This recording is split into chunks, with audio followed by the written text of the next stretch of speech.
Hi, baby boomer fans. We are Jackie and Janine, the Pfeiffer sisters, and love to talk about the 1950s, inviting you to reminisce with us as we explore experiences of that decade. Grab your favorite malt or Green River. Make sure you are wide awake and get ready to be inspired about the 1950s. Welcome to the 1950s Fun Chat. Welcome, friends. We're thankful and grateful and delighted that you are going to join us for this number 210 1950s Fun Chat. And there's so much history in any decade, but it particularly touches us because that's when we grew up, as did many of our guests. And so that's kind of how we have a story waiting for you today with this Fun Chat guest. Right, Jackie? Exactly. And welcome, folks. And I always like to draw the attention to the bottom of the screen where you see www.whilethewindmillwatch.com. So if one were to go there, they would find much information about the book, which you happen to see in the upper corner of your screen, about the vendors where you may find this book. There are approximately 30 of them, where you can find where the authors may be visiting, signing books, or speaking, and all the previous 1950s Fun Chats. Right under there, and just click on the 1950s Fun Chat label, and you'll find us. So the book, While the Windmill Watched, A Slice of Rural America in the 1950s, is what spurred this particular podcast, YouTube recording onto the air. So today we're going to continue with 1950s modern history, because we're going to hear from a lady whose family has had a long, long history in the state of Iowa. Her ancestors first arrived in Iowa in 1876 and purchased the land that the family still owns. And Jane Cox was born in 1940 in Iowa and educated in Iowa.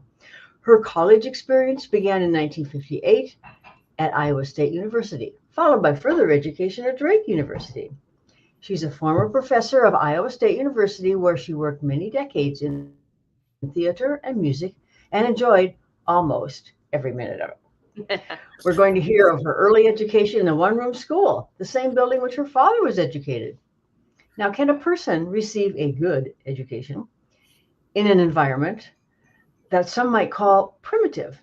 Well, Jane will tell us about that and so much more as we welcome Jane to the 1950s Fun Chat. Mm-hmm. Hi, Jane. So let's begin by hearing about that one-room schoolhouse. Enlighten us on how students arrived at school. These are suggested topics: the outbuildings, the playground equipment on the school property, the schedule, the teacher requirements. That's a lot now. Physical environment, etc., etc. So go for it. Well, thank you. And yes, I went to country school until I was 14 years old, and it was the same country school that my dad had gone to. It was about a quarter of a mile from where we lived. We walked to school every day. It was a one-room schoolhouse, and there was no, there was electricity slightly, and there was no running water. So my dad brought in drinking water, and there were privies outside, one for the boys and one for the girls. And our playground, it was about an acre. The school sat in about an acre of ground, and that was our playground. There were 2 swings. That was the play equipment. Yes. And we played at recess all sorts of games, which is fun. And I always remember we were playing anti-over, which is where the group is divided into 2 teams, throw a ball over the roof of the schoolhouse, and the other side tries to catch it. And the side I was on, since I was one of the older ones, the side I was on, the little kid said, give the older kids the ball, give the older kids the ball. So they gave me the ball and I threw it, but instead of going over the roof, it went through a window. Oh, no. A storm window and the window itself. Oh. And so my dad had to come and fix that window, which he did. He was always very good about things like that. And in the middle of this one-room schoolhouse, there was a little stove, and we would all gather around that in the wintertime because it was way too cold to sit by the sides of the room. Matter of fact, my sister recalls that she remembered seeing when there was a kind of a blizzard, the snow would come in and gently sit on the top of her desk. So we were warm around the little stove. One of the boys had the first plastic cup that we had seen, and he had left it overnight with some water in it, and the water frozen overnight.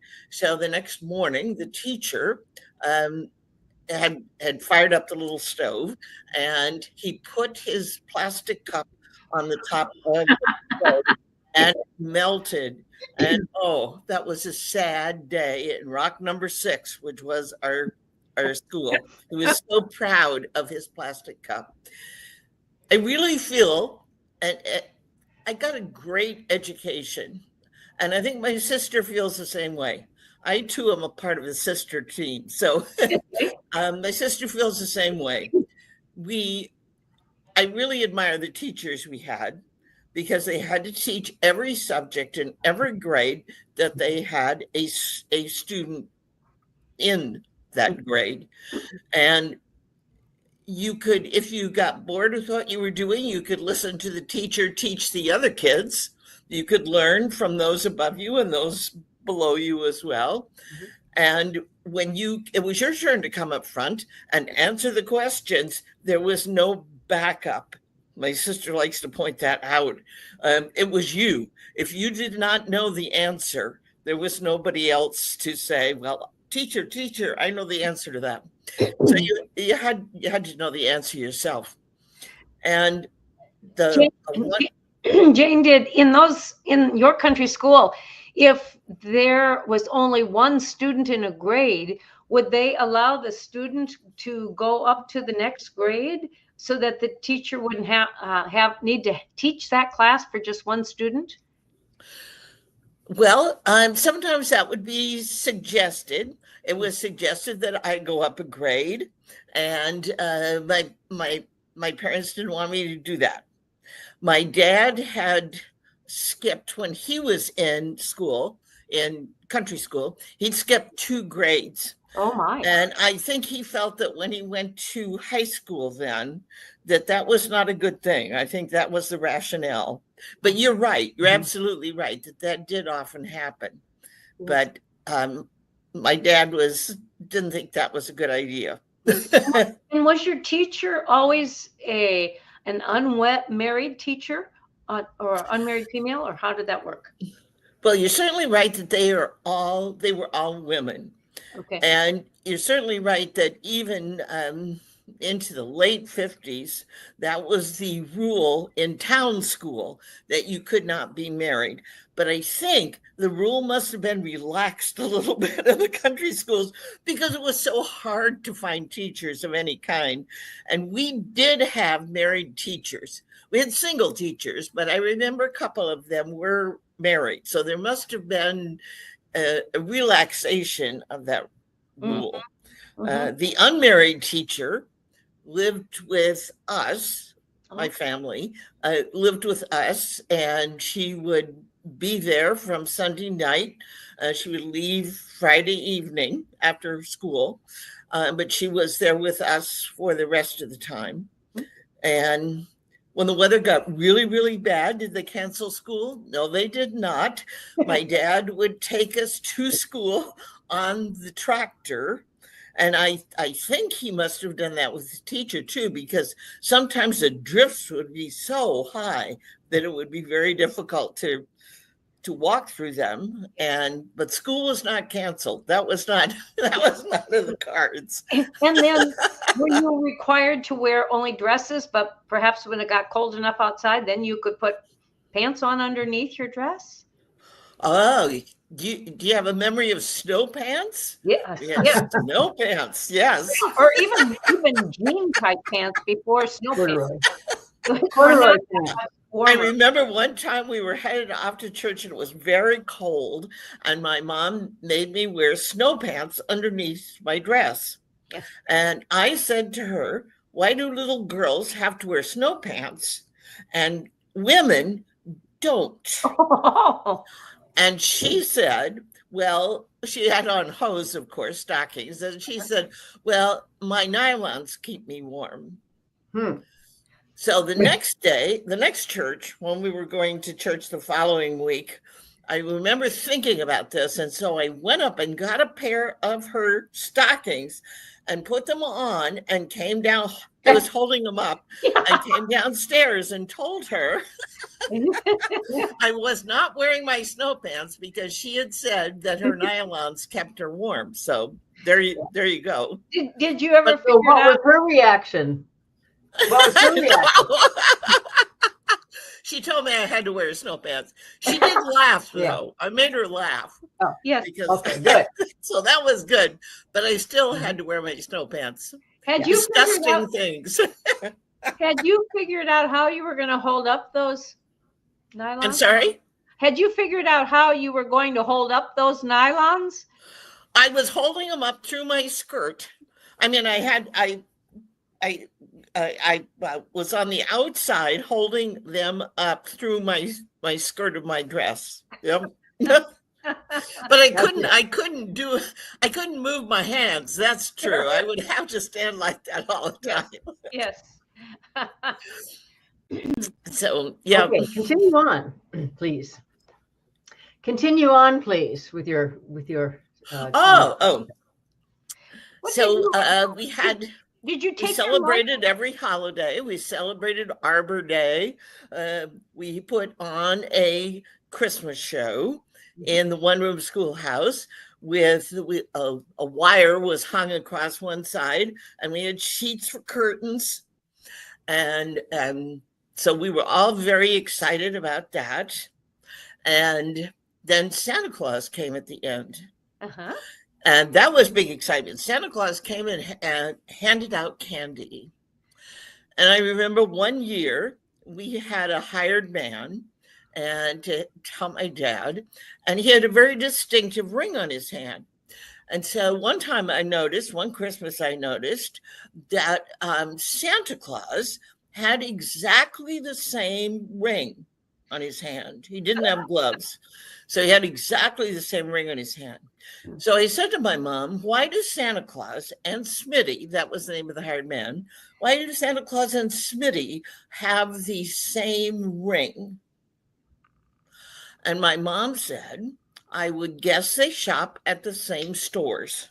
Sure. And that was fine. I never thought anything more about it till I learned later that yes. Years later, that Santa Claus and Smitty did more than shop at the same stores. They were actually the same person. Did he ever talk then as Santa Claus, or did he just go ho ho ho? Yeah.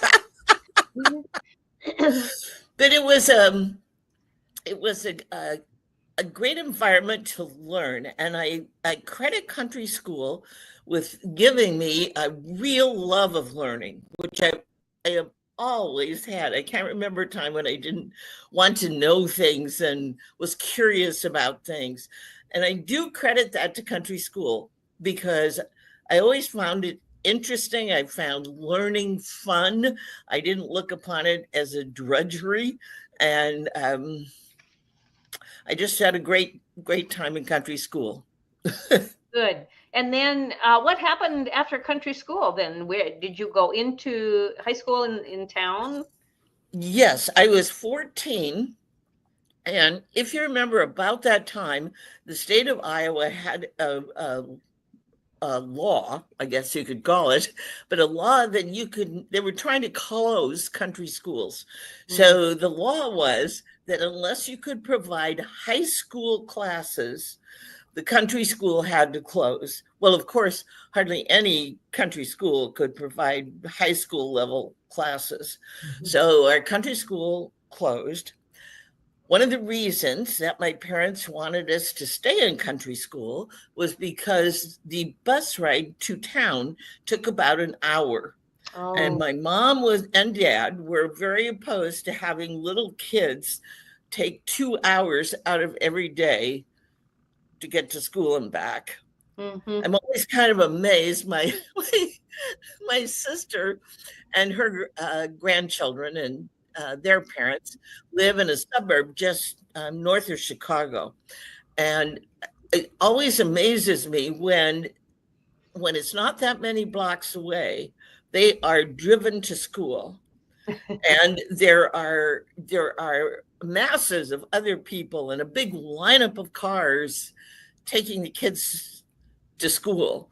Mhm. And it never occurred, I don't think, to anybody in our family that my dad or my mom would drive us the 8.5 miles into town rather than going on the bus. That was just, but it's very different now. They don't want to walk that far. They don't want to ride their bikes that far. They don't want to. It's a Yes. whole different world and a whole different way of looking at school, isn't it? But Yes. Mhm. yeah, we Well- got good exercise doing that. Exactly. Yeah. Exactly. I learned a very valuable lesson walking back with my sister one spring from country school. And that was my mom and dad had gotten us expensive leather gloves, mittens, actually, not gloves, mittens. And my sister, as we were walking back, was being she wouldn't do something I wanted her to do. I don't remember what it was.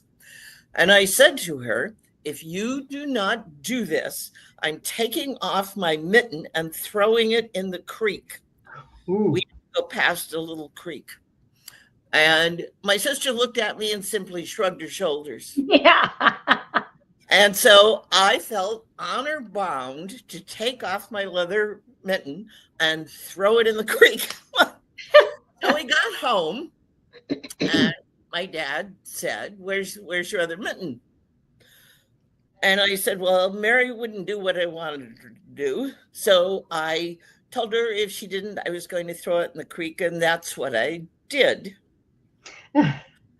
And my dad, he first complimented me because he said, well, you should never make a threat you're not fully prepared to carry out. Mhm. And so if you say that's what you're going to do, then you have to do it. He didn't tell me, he didn't laugh at how the threat you make should harm the other person, not yourself. Yeah. He didn't explain that to me, but he did say those mittens cost a lot of money at that time. And he said, we're going to go back to the creek. We're going to find the other mitten and your mom and I will dry it out. And then you will be wearing that the rest of the school year. It was very early spring. And we found the mitten and it was absolutely stiff after it had been dried out. I couldn't bend my hand. Yes. But I wore that until the weather got warm enough to go without. So valuable life lessons all the way along. Yeah. Mhm. He So certainly there was not a suggestion of rubbing oil on it. No. Like a saddle soap or something. No one suggested rubbing saddle soap on that leather. I'm sorry? No one must have suggested that you rub saddle soap on the leather to soften it. Yeah. No. Yeah. The leather gets very, very stiff if it's been wet. And they were deerskin, actually. So I still remember those mittens. And I've learned since, I think it's good advice my dad gave me about never make a threat you're not fully prepared to carry out. I think that's good advice. My dad would say, no one will trust you if you keep saying, well, you do that again and I'm going to do this. And if you don't do that.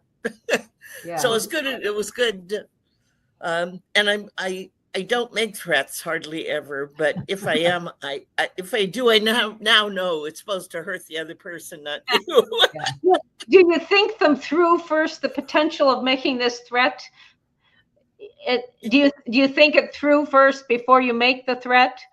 I hardly ever make threats. It's been a long time since Good I idea. remember I was directing a show one time, and this one young actor was causing me a lot of problems.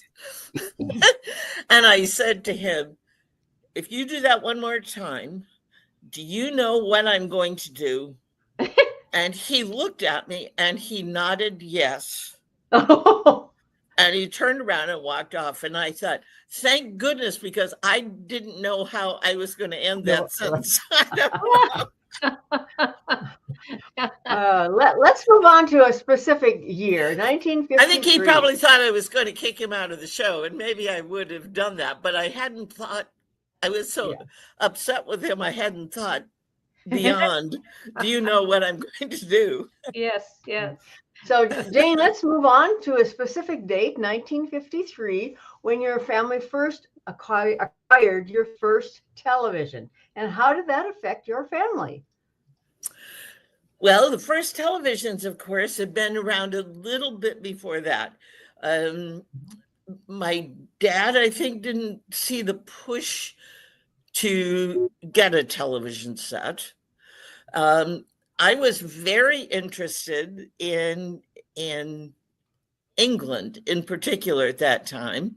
And I wanted to see the coronation of Queen Elizabeth II. That was a big deal with me. Mm-hmm. And so my dad bought the television set at that particular time so that I could see that. I think it was in June. And so then television came into our house. And there was an antenna, as I'm sure you remember, up on top of the house. And we had lots of groves of trees around the house.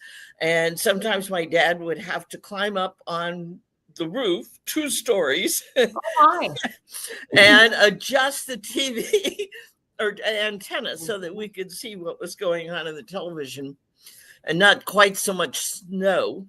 Mm-hmm. Yes. I think now, of course, your television doesn't have snow on it if the reception's bad.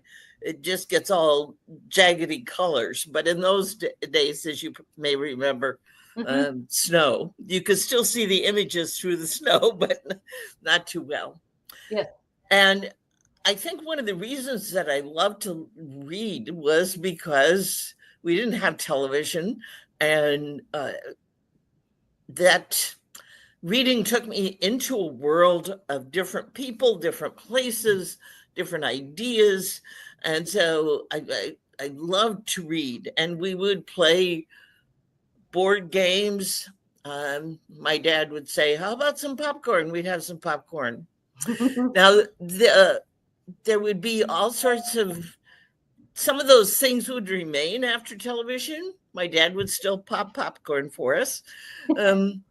But it was, I don't think television consumed our lives as much as it did some people, but it certainly changed in terms of, well, 8 o'clock, and we all want to watch this program at 8 o'clock. So we need to get these things done before 8 o'clock so that we can watch this program, kind of thing.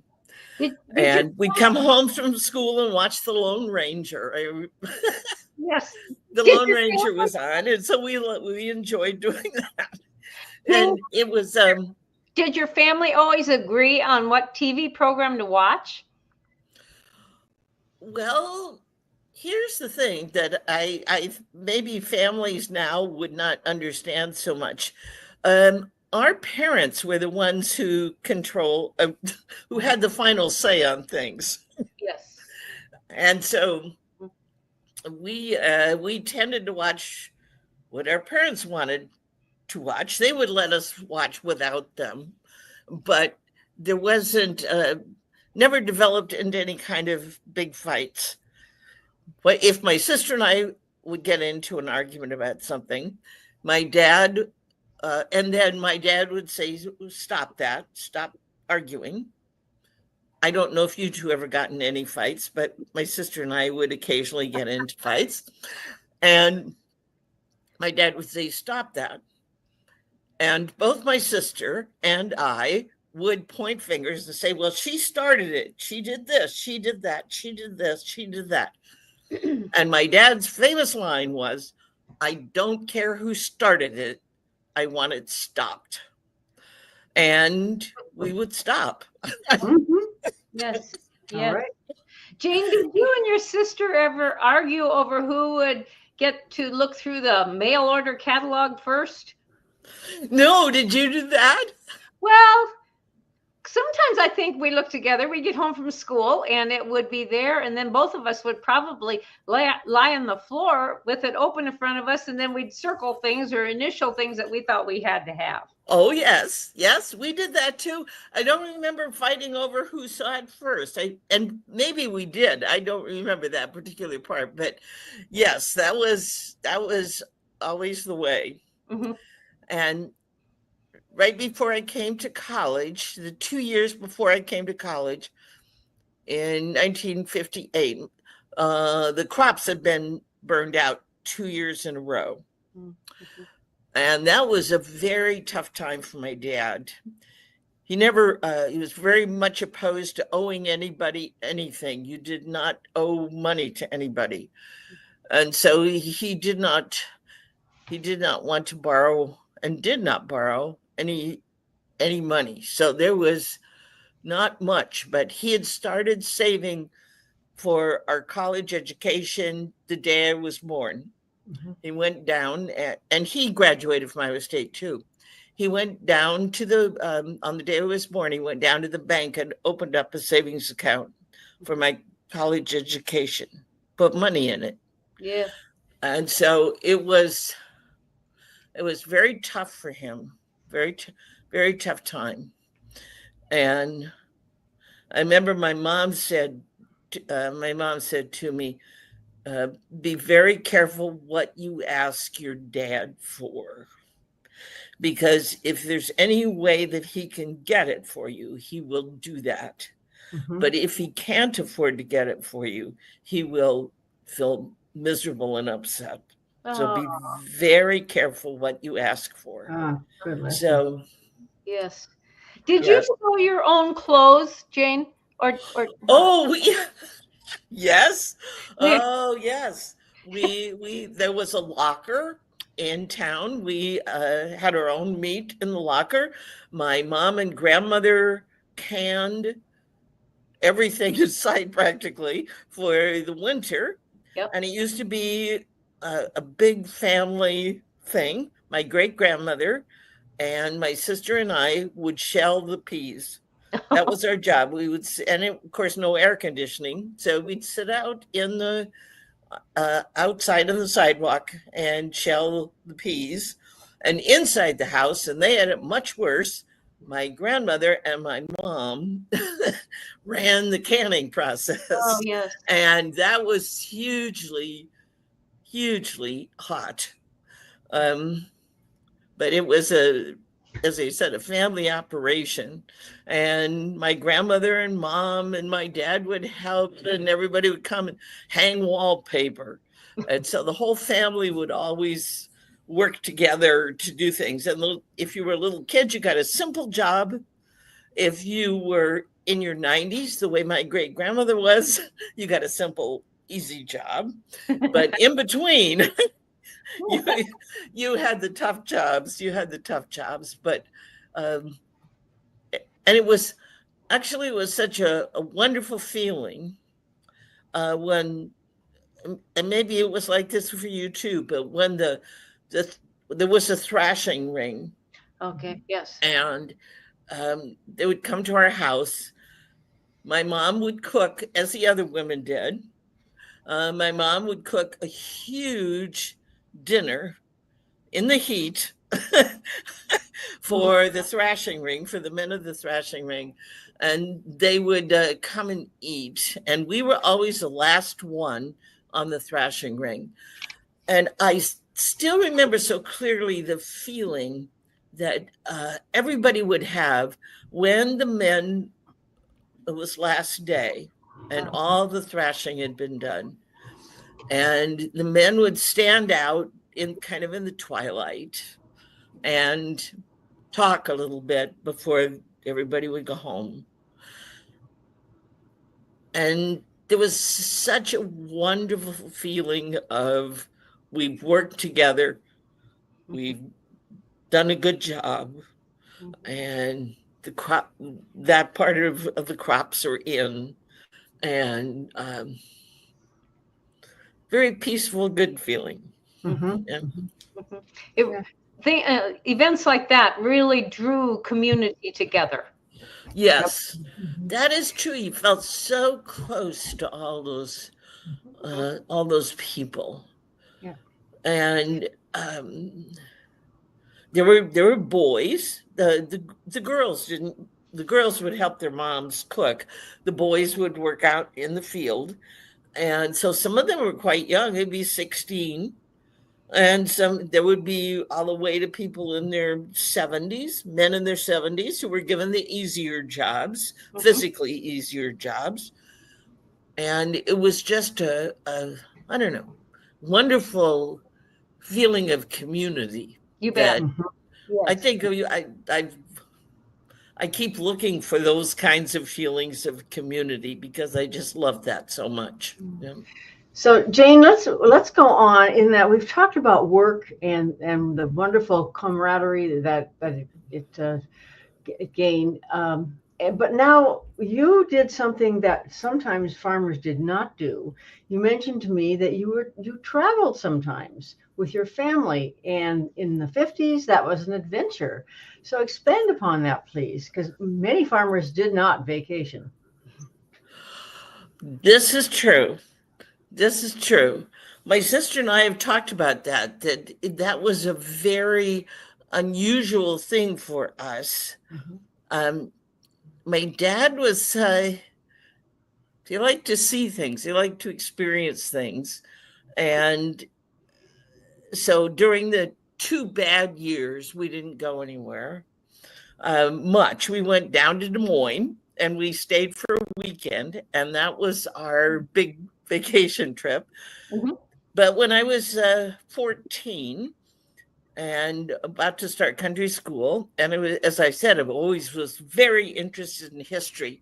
My dad decided that we were all going to go to the East Coast and we were going to go to Washington, D.C., and we were going to go to Boston and around, and in New York City. We went to New York City.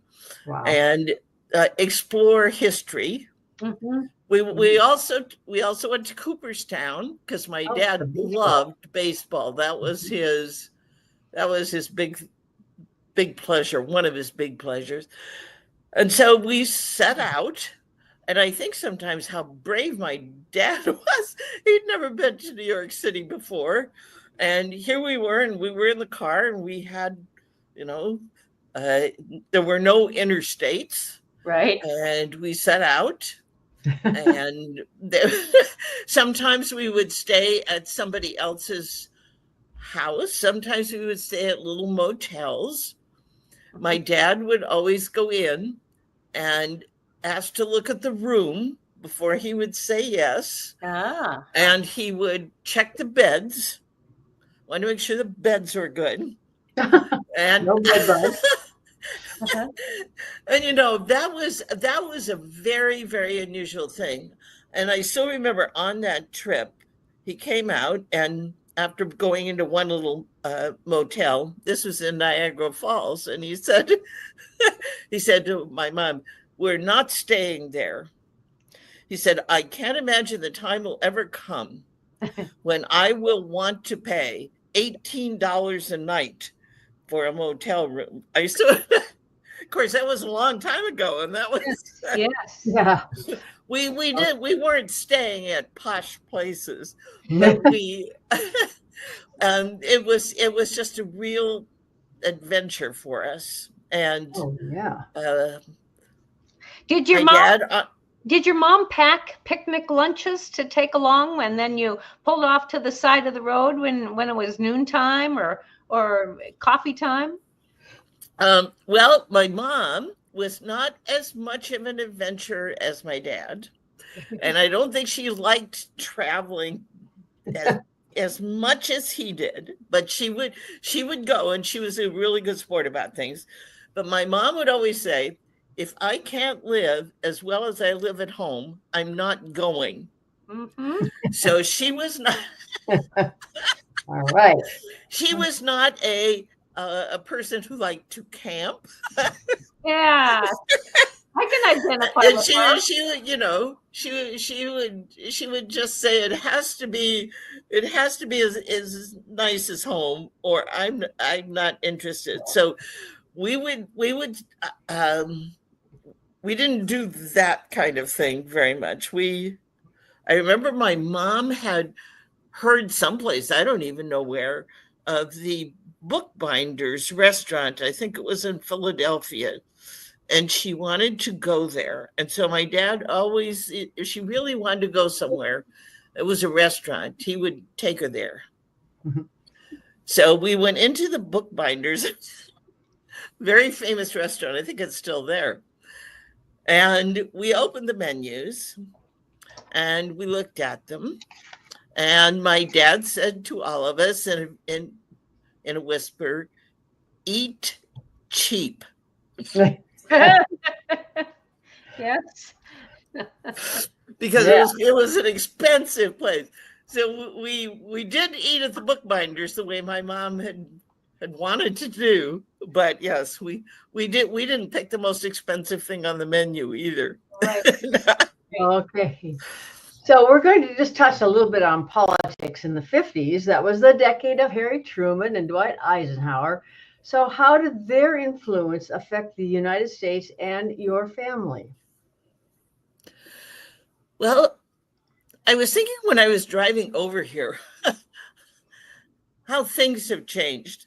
My dad used to talk politics with his friends, his men friends, and they would have disagreements, and they would be drinking coffee around a table, and they would have disagreements about things, and they would discuss them at length, and they would then go their own ways and still be friends, Mm-hmm. and meet again to talk about politics. And oh gosh, I miss those kind of days, to tell you. Mhm. In the respect now that there seems to be an attitude of, and I'm saying this with both parties, if you don't agree with me, I hate you, Mm-hmm. kind of thing. And that was absolutely not the way it was in my family. I knew that my dad was a Republican, and my mom too, but my dad voted for Truman, as did Truman took Iowa, even though it was a Republican state. My dad voted for Truman, and then the next election he voted for Eisenhower. Mm-hmm. So it wasn't a question of this person is a Democrat or this person is a Republican, so therefore I hate them. It was with my dad, is this person a good, trustworthy, honest person? Mm-hmm. That was, I think, probably his number one priority. And the second would be, will he help the farmers? Mhm. Mm-hmm. And what about the farm policy? And how is that different? And what do I think, which one of these two people, I'm talking about running for the president, would be the better choice for the country in terms of those two things? And now maybe there were some places where the politics and the political party you belong to was the guiding influence in your life. But that wasn't the way it was when I was growing up, or where I was growing up. And I would just, gosh, I think it would just be wonderful if people could have debates the way my dad and his friends used to, Mm-hmm. and walk out the door and still be friends. Mm-hmm. There was an element of respect there, sounds like, and yes, respect is not here, and yes, integrity. there is an element of respect there. You're exactly right. You're exactly right. And I try to think back sometimes, where did that start? And I don't know where it started, but as my dad would say, I don't care who started it, I want it Yeah, stopped. right. Yes. Good. That's good. Yes, yes. That's right. Yes. So your dad's politics and his attitude and the way he looked at things has definitely influenced you Mm-hmm. in your attitude towards, sounds like, towards life. So let's get fair. Let's have integrity back. Okay, so you began Iowa State in the last part of the 50s. So tell us about the dorm life and the expectations of the students and the attitude on campus. Well, my dad had gone to Iowa State. Mhm. And so, as a big treat, we would come down once a year and see a football game. And I knew better than to say, he had taken his mom down and his dad down when he was coming to Iowa State. They had come down and gone to a football game. And my dad loved sports. And so he asked his mom, what did you think about the game? And my grandma, who was not at all interested in sports, she was interested in books, not sports. And she said to my dad, well, the band was nice. So I knew better than to just talk about the band, although that was probably what I would have talked about, because that disappointed him a lot. So I was familiar with certain parts of the campus, like the old football field and the Union, but most of it was a complete mystery to me. And so I came down. My folks dropped me off and went home, and I didn't find out until, I suppose I was in my 50s. My sister, who was younger, said to me, Mom cried all the way home. I said, I didn't know that. I didn't know that. But it was very different. The campus was very different then. But there were international students. And I still remember seeing this woman from India walking across the campus in a pink sari, and it was kind of blowing in the wind. And I thought, oh, she looks like a flower. I've never had seen anything quite so pretty, I thought, as when she was walking across campus. So right away, there were a lot of farm kids, but there were also people from many different parts of the world. I found that very interesting and very wonderful. And I was excited about that. And as we were talking, of course, in those days, the girls had hours. And if you were a freshman, you had to be in at 8:45 on the weekdays. And the doors were locked. So you had to sign in and sign out. You had to sign out. When you signed out, you had to put down where you were going, who you were going with, and what time you planned to be back. And one time, my roommate and I were going to go out on dates, and she had lined up the boy who I was supposed to be going out with. And I told the house mother I didn't remember his name. I'd been told his name, but I didn't remember his name. And so she was very dubious about this, that I was going out with someone and I explained to her my roommate. And so then my roommate was called down, and she had to provide the name of this boy. And our house mother, I was in Welch as a freshman, our house mother at that time made inspections of the room. Each girl's rooms, you never knew when she was coming.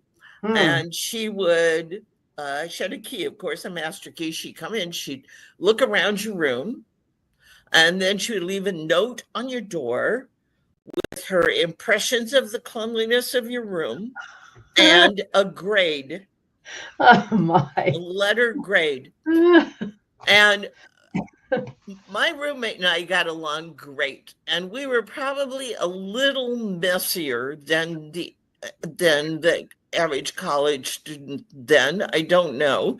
But anyway, we came home from class one day, and the house mother had been in, and she had left a note on her door saying, "I don't know how you two girls can live in such a mess. Grade F." Oh my. And we found this very funny. I mean, I know she wanted us to just melt in horror, but we found it very funny. And so we left that note on the door. We didn't take it down. We left it up for at least a month because we just thought it was very funny. When would she come back to check it again? She would. That was the only time we failed, as I remember. We got better grades, but I still think of that every now and then when it's been a really busy time and I look around the house and it looks like a mess. And I think of Mother Mac, as she was called, and and I say to myself, I don't know how I can live in such a mess. And I go back to Mother Mac. So in these days, it would be an invasion of your privacy. Mother Mac was always angry, and it seemed lady. to us that she was. She hardly ever smiled. And so my roommate and I would have a little, when we'd hear the campanile play, we would say something like 9 o'clock and all is well. And Mother Mac is mad as hell. And because she was always upset about something.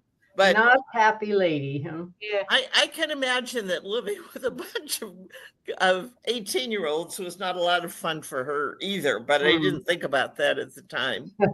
Well, Jane, we are at the end of our fun chat. Is there one last thing? Oh, okay. One last thing you'd like to interject? It's been great. Yeah. Anything else one last thing that you'd like to hit on? No, I thank you very much for letting me reminisce with you. It's been fun to hear you. Yes, you took us through a delightful journey of your life, and especially when you could pull out specific examples that makes us all laugh and remember. Jackie, how can you close our program? Oh, well, I just want to thank the viewers, and we certainly hope you've enjoyed yet again another 1950s Fun Chat. Don't forget to check that www.wildthewindwillwatch.com. And until next time, tell your friends, even your relatives, about this 1950s Fun Chat. So then, toodaloo until